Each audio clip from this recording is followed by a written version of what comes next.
that a lot of people are afraid to have. Vulnerability can have someone feel like they are weak and they're letting someone else take control. Good morning and welcome to your morning motivation. Listen to this. Okay, when someone is vulnerable, that don't mean that you're weak. That just means that you understand and you know your place in whatever situation it is. Let's do some examples. I'm always known to give examples, so let's do some examples. A woman that is vulnerable, if a single mother of three, if she's vulnerable, she's gonna meet a guy. But that guy gonna be able to come in and dictate things in her relationship and in her household if they're gonna be intimate. They're gonna be living together. But with him dictating things in that relationship and in that marriage or whatever, she gotta be able to be vulnerable to let him in. And vulnerability is gonna come in a lot of ways.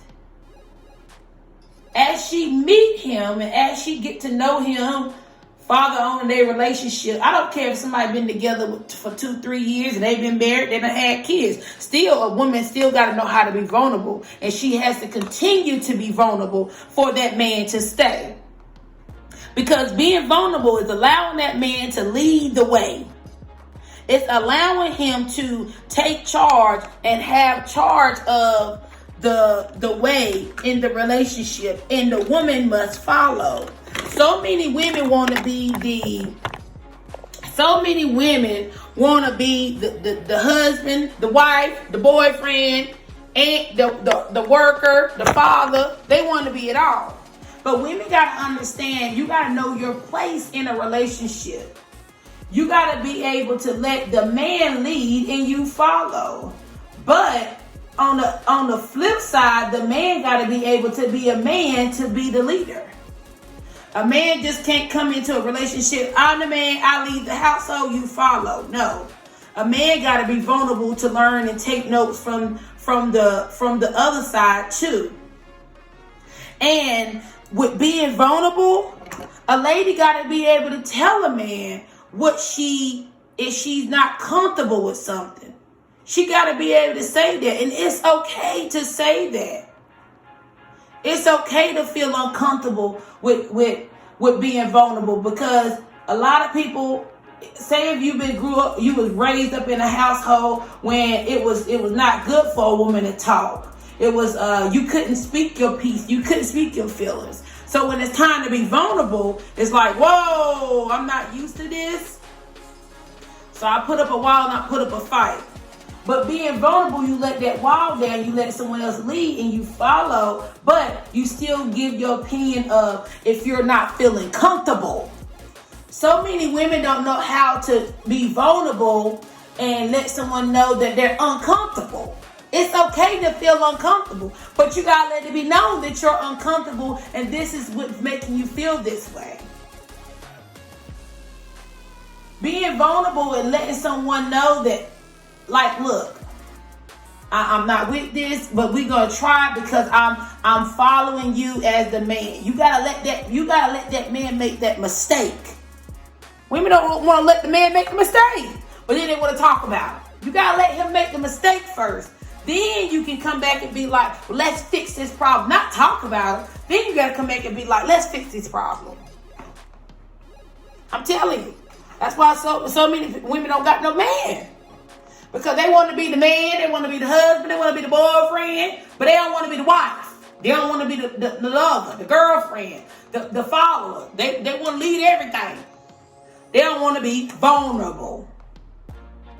Let that wall down. Open up the door to let someone else in to lead you and you follow. My mama raised 3 kids by herself.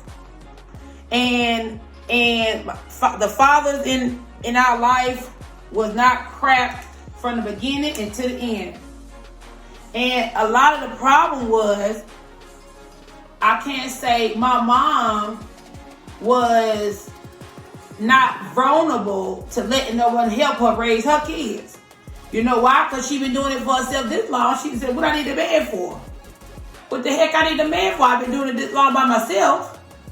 But at the time to grow and find a husband, find the right man, find the right wealth in your marriage or in your life or around your kids and in your environment, you gotta let that wall down and get a little bit of vulnerable. You gotta get vulnerable.